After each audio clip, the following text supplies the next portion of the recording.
Bienvenidos a Filosofía en tiempos de no filosofía, un espacio de reflexión profunda sobre el pensamiento filosófico. En la actualidad, un programa dirigido por Filosofía Tierra.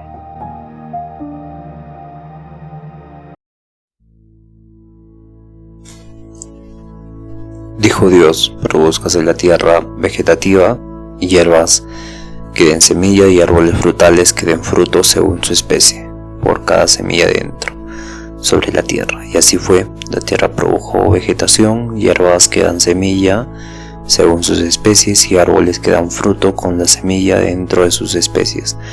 Y vio Dios que estaba bien. Atardeció y amaneció, día tercero. Dios dijo: haya luceros en el firmamento celeste para separar el día de la noche y sirvan de señal para solemnidades, días y años. Sirvan también de luceros en el firmamento celeste para alumbrar sobre la tierra. Y así fue.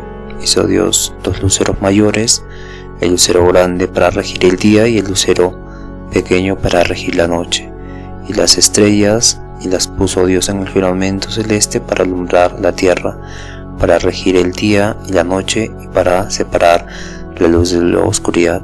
Y vio Dios que estaba bien. Atardeció y amaneció, día cuarto. Génesis 1 del 11 al 20.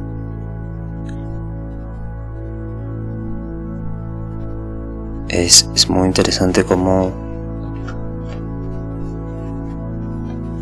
todo tiene este simbolismo profundo, ¿no? Que solo por medio de la sabiduría podemos comprender. Bienvenidos al episodio 392. Mi nombre es Marco Antonio y estamos en el día 23 de la crítica de la razón pura de Immanuel Kant. En este sentido, el entendimiento nos va a brindar categorías para conocer la experiencia.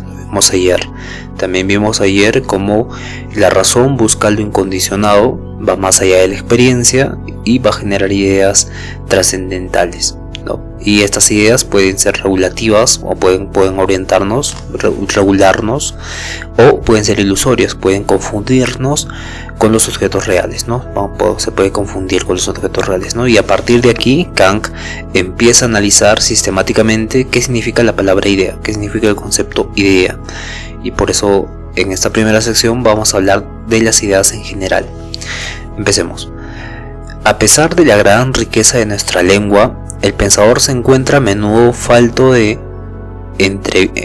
expresiones que convengan exactamente su concepto, y no puede por tanto hacerse entender bien ni de otros ni de aún de sí mismo. Forzar palabras nuevas es una pretensión de legislar sobre la lengua que rara vez acierta, y antes de acudir a este medio desesperado es prudente buscar términos en un idioma muerto y sabio, pues acaso se halle en él ese concepto con su adecuada expresión, y aunque la vieja usanza de dicha palabra se haya hecho algo indecisa por descuido de los autores del vocablo, siempre es mejor fortalecer la significación que le era propia, aunque siga siendo dudosa si allá entonces se dio de este sentido precisamente, que echar a perder lo que se escribe, haciéndolo incomprensible. Por eso, cuando para cierto concepto no se encuentra más que una palabra, la cual en un sentido ya usado corresponde exactamente a este concepto, cuya distinción de otros conceptos afines es de gran importancia, entonces es prudente no abusar de ella y no emplearla como sinónimo de otras para variar, sino conservarle cuidadosamente su peculiar significación, pues de otro modo fácilmente ocurre que no ocupando la expresión particular la atención y perdiendo en el montón de otros términos de muy distinto significado, piérdase también el pensamiento que hubiera debido salvaguardar. Platón hizo uso de la expresión idea de tal suerte que se ve bien que entendía que idea por algo es algo que no solo no es nunca sacado de los sentidos, sino que excede con mucho los conceptos del entendimiento de que se ocupó. Aristóteles, puesto que en la experiencia nunca se halla algo concluyente con la idea, las ideas son para Platón prototipos de las cosas mismas y no solo claves de experiencias posibles como las categorías. Según su opinión, son orientadas a la razón suprema y de la cual ha pasado a la razón humana, y esta no las encuentra ya en su estado primitivo como estaban antes, sino que con trabajo ha de evocar de nuevo por el recuerdo que se llama filosofía las viejas ideas ahora muy oscurecidas. No voy a meterme en investigaciones literarias para decidir el sentido que el sublime filósofo diera a su expresión. Solo haré observar que no es nada extraordinario ni en la conversación común ni en los escritos en entender a un autor por el contejo de los pensamientos que exterioriza sobre su objeto, mejor que él mismo se entendió. En efecto, el autor puede no haber determinado bastante su concepto, hablando o aún pensando, a veces en contra de su propio propósito. Claro, esto es muy interesante porque a veces cuando escribimos algo, en este caso grabamos algo, decimos cosas que son muy profundas, pero a la vez terminan siendo aún más profundas cuando se analizan de forma detallada, ¿no? Literariamente, como diría Immanuel Kant, el genio de Königsberg. En este sentido es muy interesante, ¿no? Bien, entonces Platón advertía perfectamente que nuestra facultad de conocer siente una necesidad mucho más elevada que la de limitarse a deleitar meros fenómenos, según la unidad sintética, para poder leerlos como experiencia, y que nuestra razón, de modo natural, tiende a elevarse a conocimiento, que va mucho más lejos que para que jamás pueda coincidir con ellos ningún objeto que la experiencia pueda ofrecer, pero que no obstante tiene su realidad y en modo alguno son meras quimeras. Platón hallaba la preferencia, su idea en todo cuanto es práctico, es decir, en lo que se basa en la libertad, que a su vez está bajo conocimiento, que son genuinos productos de la razón. Quien quisiera obtener de la experiencia los conceptos de la virtud y quisiera, como realmente hicieron muchos, convertir un modelo de fuente de conocimiento, lo que en ningún caso puede servir sino de ejemplo para una explicación imperfecta, convertiría la virtud en algo absurdo y ambiguo, variable según los tiempos y las circunstancias, que no podría utilizarse para regla alguna. En cambio, todos nos percatamos de que si alguien nos es presentado como un modelo de virtud, en nuestra propia cabeza se encuentra sin embargo el verdadero origen con el cual comparamos ese supuesto modelo, y solo de ese modo lo apreciamos. Y su origen, y un original, así es la idea de la virtud, respecto a la cual todos los posibles objetos de la experiencia pueden servir de ejemplos, pruebas de que hasta cierto punto es factible lo que exige el concepto de razón, pero no de prototipos. El hecho de que ningún hombre obre jamás de acuerdo con lo que contiene la idea pura de virtud no demuestra en absoluto que en ese pensamiento hay algo quimérico. En efecto, a pesar de ser así, todo juicio sobre el valor o no valor moral solo es posible mediante la idea. En consecuencia, necesariamente constituye el fundamento de toda aproximación a la moral perfecta, por mucho que puedan tenerlos alejados de ella los obstáculos de la naturaleza imposibles de determinar por su grado. La República de Platón se ha hecho proverbial como ejemplo presupuesto.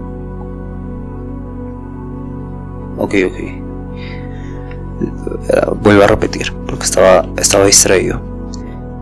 La República de Platón se ha hecho proverbial como ejemplo presuntamente asombroso de soñada perfección que solo se puede caber en el cerebro del pensador ocioso, y de Butker encuentra ridículo que el filósofo afirme que sin duda no gobernará nunca un príncipe si no participara de las ideas, pero sería mejor que, en vez de dejar a un lado ese pensamiento con el misérrimo y nocivo pretexto de su irrealizabilidad, lo estudiáramos más a fondo, y a comienzos y a nuevos esfuerzos lo iluminaríamos donde el gran filósofo nos haya dejado desamparados.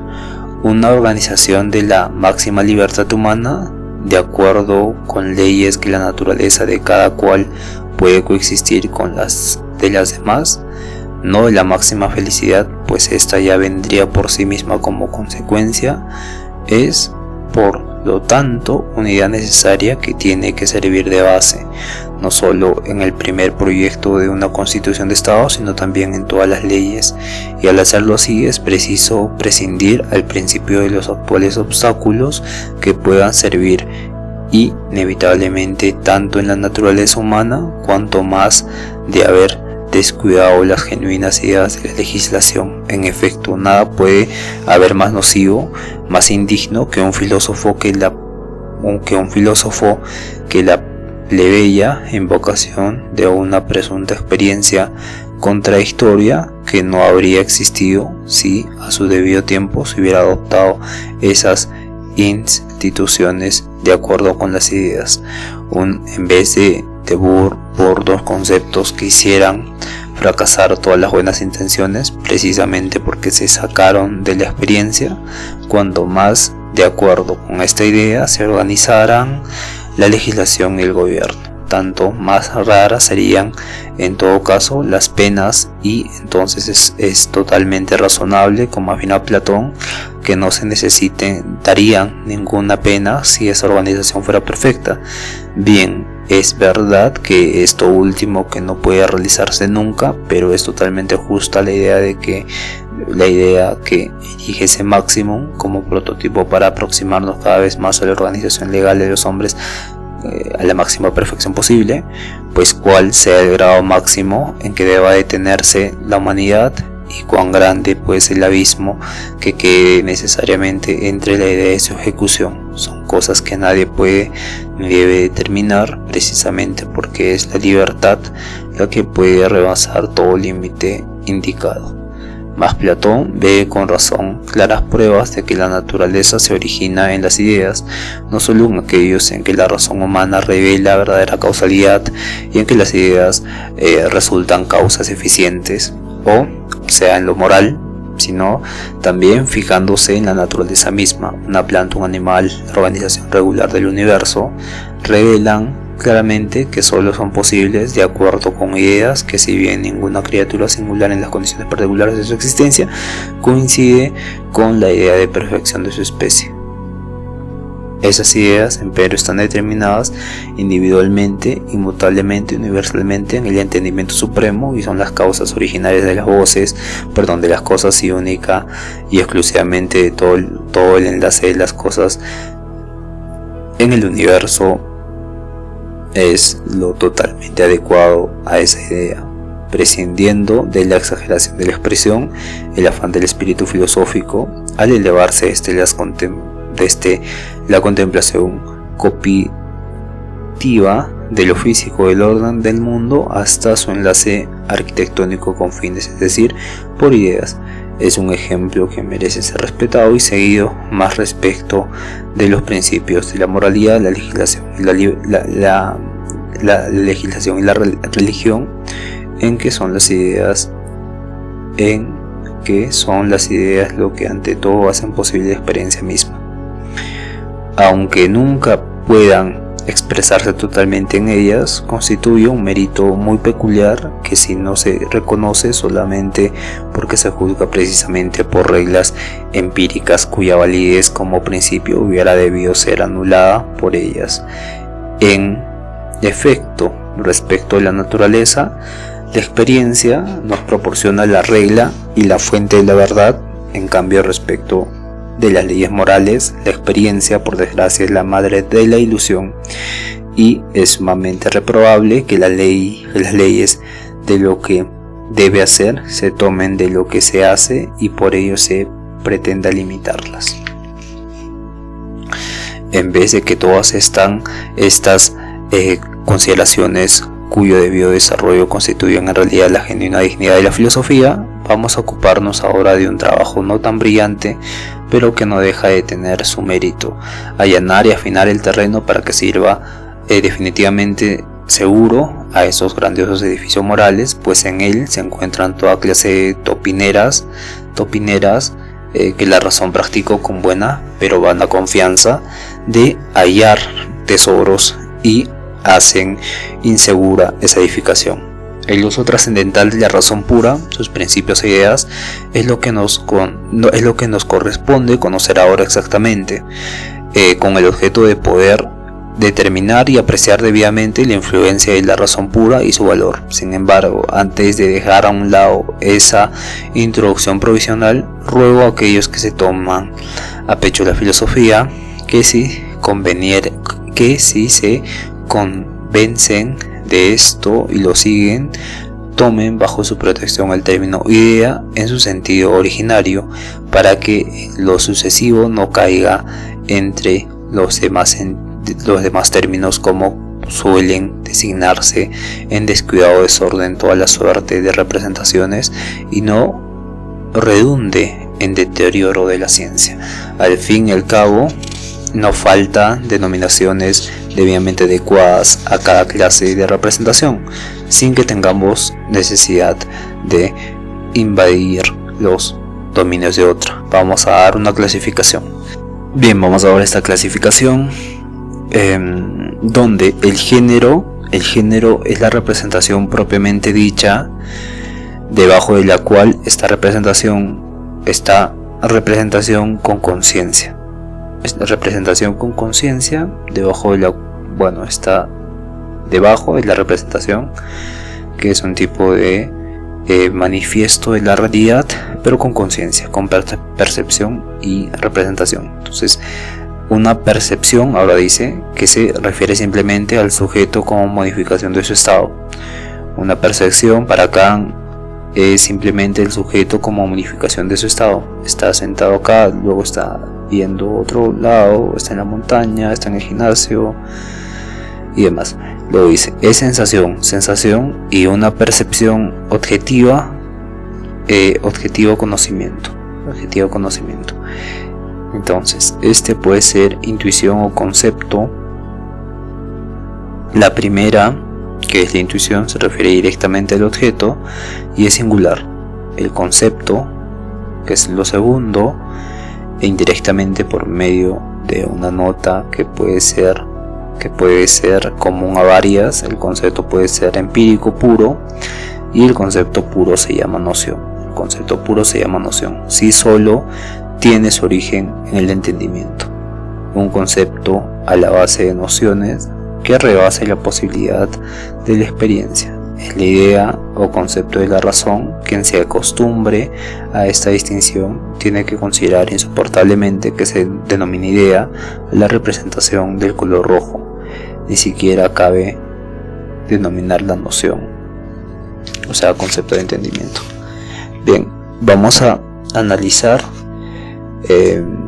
Kant nos está diciendo, ¿no? Hay a priori, que ya vimos con las categorías evidentemente, pero solo organizan la experiencia posible. Ok, después estas tienen una realidad objetiva, porque toda la experiencia empírica debe poder subsumirse, dice esta palabra van a escucharla mucho en Kant: subsumisión, subsumirse, subsumpción. Y claro, la realidad objetiva se basa en la causalidad, en la sustancia, y claramente por eso se subsume, ¿no? Y luego menciona Kant que su aplicación siempre puede mostrarse en la experiencia, ¿no? Porque cuando tiramos algo se cae, o cuando empujamos algo avanza, causa efecto y demás. Hasta ahí está un poco claro, ¿no? que los conceptos de entendimiento son las categorías, son estos a priori si tienen realidad objetiva. Luego están los conceptos de la razón pura, que son las ideas trascendentales que se está analizando. Entonces estas no provienen de la experiencia ni tampoco provienen de una reflexión inmediata, sino que vienen de conclusiones que buscan lo incondicionado, ¿no? Entonces no se van a encerrar en la experiencia, sino que van a apuntar al todo de la experiencia posible o incluso más allá, y no constituyen objetos empíricos, pero sirven estos como horizonte hacia los cuales la razón dirige el entendimiento. Y luego están los conceptos del entendimiento que sirven para entender, ¿no? Intelligere, le dice Kant, y es decir, va a ordenar las percepciones en la conciencia. Y luego están los conceptos de la razón que sirven para concebir, concipere, ¿no? Es decir, pensar totalidades, condiciones últimas, lo incondicionado. Y claro, ¿no? Un claro ejemplo de esto es que cada acontecimiento tiene una causa, cada hecho tiene una causa. Entonces, porque es un tipo de juicio sintético a priori, porque acontecimiento y causa parece que no tiene nada que ver. Si todo causa tiene un efecto, ahí también se podría ser analógico, ¿no? Pero termina siendo sintético porque Kant está preguntándose por qué existen los juicios sintéticos, ¿no? Estos juicios sintéticos, recordemos que son estos juicios que dan apertura a la conciencia, o sea, agregan algo al sujeto. Luego también que son universales y necesarios, bueno, en el sentido de que son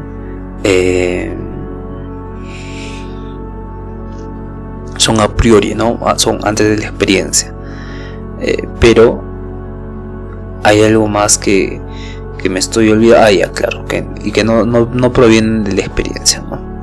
Y claro, terminan siendo universal necesario, termina siendo termina no necesitando de la experiencia, y también termina siendo esta parte y añaden algo nuevo al sujeto, o sea, expanden la conciencia. Bien, entonces surge lo incondicionado, ¿no? Estos conceptos de la razón que contienen ideas de lo incondicionado, ¿no? No se refieren a estos objetos que se brindan en la experiencia, sino al todo que abarca la experiencia, ¿no? La totalidad de las condiciones. Entonces la razón va a medir el conocimiento empírico según estas ideas, pero nunca puede convertirlas en objetos de la experiencia, estas ideas inconmensurables. Y claro, si esos conceptos tuvieran validez objetiva, se llamarían conceptos los conceptos del raciocinio, ¿no? El concepto del raciocinio en latín, pero serían inferidos de inferencia, ¿no? Ya vimos que Kant diferencia entre conocimiento inferido y conocimiento inmediato. Conocimiento inmediato proviene de la experiencia, no necesitamos pensar mucho, pero los conocimientos inferidos sí necesitamos un cierto tipo de análisis. Luego, si solo son el resultado de una apariencia ilusoria de la razón, serían conceptos racionales, o sea, conceptos sofísticos, ¿no? Y Kant aún no decide esto en este capítulo, ¿no? Va a resolver esto más adelante en el análisis de los raciocinios dialécticos. Sin embargo, podemos entender estas ideas trascendentales, que son ideas porque nunca se realizan en la experiencia, y también son trascendentales porque brotan necesariamente de la razón pura, como principios que organizan, principios que orientan al entendimiento hacia una unidad mucho más alta, ¿no? Y en general podemos decir que los conceptos del entendimiento, que son las categorías, hacen posible la experiencia. Lo tenemos que tener claro esto. Luego los conceptos de la razón, que son estas ideas trascendentales, no la reproducen, pero buscan lo incondicionado: Dios, inmortalidad, alma. Entonces dirigen el entendimiento hacia totalidades y principios supremos, y son la base de las ilusiones trascendentales, como las denomina Immanuel Kant, ¿no? Pero recordemos que Kant era muy religioso y claramente practicaba su religión, pero cuando menciona que el problema filosófico es que Kant arranca reconociendo que muchas veces faltan palabras exactas en la lengua para expresar conceptos filosóficos, ¿no? Y lo que los analíticos le criticaban a los filósofos continentales, que eran muy abstractos, o eran palabras inexpresivas, ¿no? Entonces estas palabras nuevas eran peligrosas porque confundían más que aclarar los conceptos, y por eso recomendaba apoyarse en expresiones clásicas del latín, del griego, donde quizá ya existía la palabra más apropiada para definir algo, ¿no? Entonces, si un término ya tiene un sentido bien definido y único, conviene conversarlo con cuidado y no usarlo como sinónimo en otros contextos. Y claro, está luego Platón y la noción de idea, donde Platón entendía la idea como algo no derivado de los sentidos, sino como algo superior incluso a los conceptos del entendimiento, como vimos, porque para él las ideas eran estos prototipos, ¿no? Para Platón, estamos hablando de Platón, ¿no? Eran como estos prototipos más allá de simples claves de la experiencia, ¿no? Eran ideas supremas, y provenían del nous, ¿no? De la razón suprema, de la fuente misma, y en el ser humano aparecen como recuerdos opacos que deben recuperarse mediante la filosofía. Entonces Kant reconoce que Platón vio bien que la razón humana siente esta necesidad superior, y claro, no se conforma con organizar fenómenos como lo hace el entendimiento con las categorías, sino que también hay un espacio para el incondicionado, ¿no? Hace un todo que nunca aparece en la experiencia, y claramente tiene lo relacionado con la virtud, porque si alguien intenta derivar el concepto de virtud de la experiencia, lo convierte en algo ambiguo, cambiante y demás, ¿no? Porque la experiencia siempre es algo fluyente, pero todos tenemos este modelo interior de una virtud, ¿no? Y claramente tenemos esto en cada una de nuestra razón. Tenemos esta razón que nos invita a pensar en un modelo interior, con lo cual comparamos los ejemplos empíricos y vemos si esto es correcto o no es correcto. Entonces ahí juzgamos, ¿no? Y este modelo jamás se realiza plenamente en el mundo, pero sin este modelo no podríamos juzgar moralmente. Y claramente esto es algo que se da cuenta Kant, y por eso lo estudia. Entonces pasa al libro de la República citando a Platón, y él analiza que Platón en la República trataba de ver esta sociedad ideal. Entonces Kant defiende que no debe desviarse ideas como reguladores en lo político y lo moral, ¿no? Sino que la idea hay que estudiarla como tal, ¿no? Con esa profundidad. Entonces la idea de una, por ejemplo, constitución de una libertad perfecta, donde la libertad de cada uno puede coexistir con la de los demás, es un prototipo necesario para legislar, aunque nunca se va a realizar plenamente, nos sirve como una guía. Entonces la utilidad de la idea no está en ser alcanzada, sino que en servir como esta normativa para mejorar progresivamente.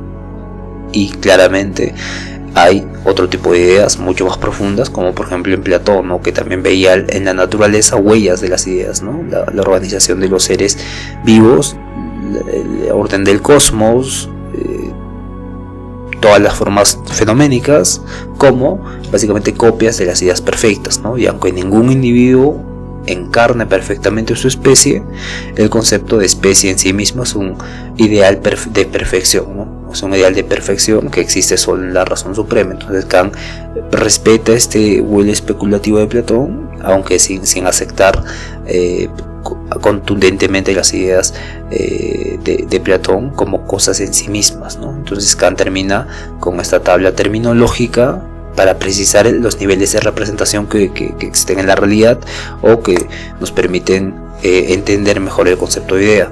Está primero la representación, que es el género general, lo representatio, como denomina lo general. Luego está la percepción, que es esta representación con la conciencia. Luego está la sensación, que es la percepción subjetiva, por sentir calor, por ejemplo. Luego está el conocimiento, que es esta percepción objetiva. Luego está la intuición, que se refiere directamente al objeto singular. Luego está el concepto, que se refiere al objeto de manera inmediata mediante esta característica común de ser del que el concepto pertenezca al objeto, ¿no? En términos de síntesis. Luego está el concepto empírico, que es derivado de la experiencia, y luego está el concepto puro, que es originado en el entendimiento, independiente de la experiencia. Y ahí surge la idea como el concepto de la razón, compuesto de nociones que van más allá de la experiencia posible. Y claro, el ejemplo del error es llamar idea al concepto rojo, por ejemplo. En realidad el concepto rojo es una sensación y ni siquiera llega a la parte de la noción, ¿no? Simplemente eso aclara Kant y toma el término idea en un sentido técnico cercano al de Platón, pero sin su misticismo, por eso más lógico, ¿no? Más estructurado. Recordemos que hay muchas partes de su libro que no están completas, pero vamos a continuar. Entonces no los toma como estos prototipos reales de Platón, sino como un concepto de la razón que nos guía, que guía el entendimiento, que guía la acción, y aunque no se realice en la experiencia, son normas, se convierten en normas regulativas que van a ordenar nuestro conocimiento, nuestra moralidad hacia lo incondicionado, ¿no? En este sentido, vamos a dar ejemplos de qué es incondicionado, ¿no?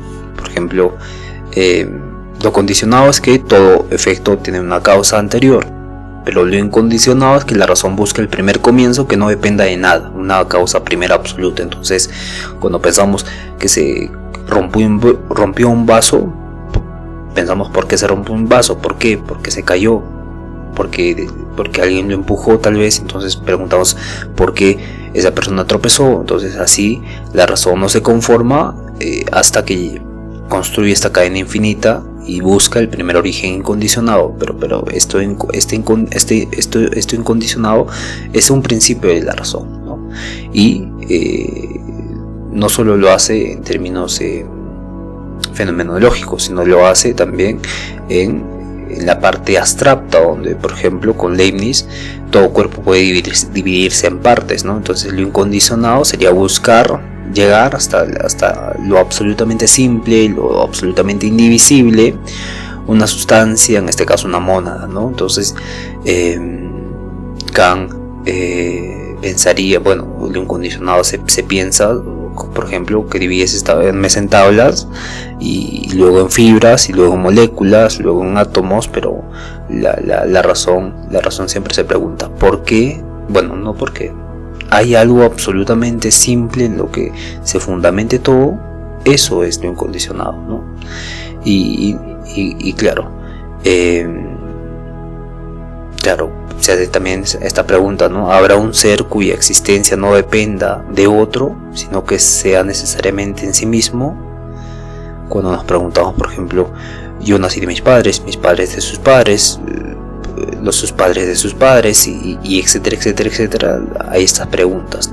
Y claramente la razón pura siempre tiende a buscar lo incondicionado para dar un cierre completo a esta cadena de condiciones, ¿no? Condiciones causales, condiciones de parte, de existencias, y ese impulso es lo que produce las ideas de la razón, ¿no? Las ideas de la razón, recordemos que son tres: Dios, alma y mundo, que luego se convierten en la existencia de Dios, la inmortalidad y la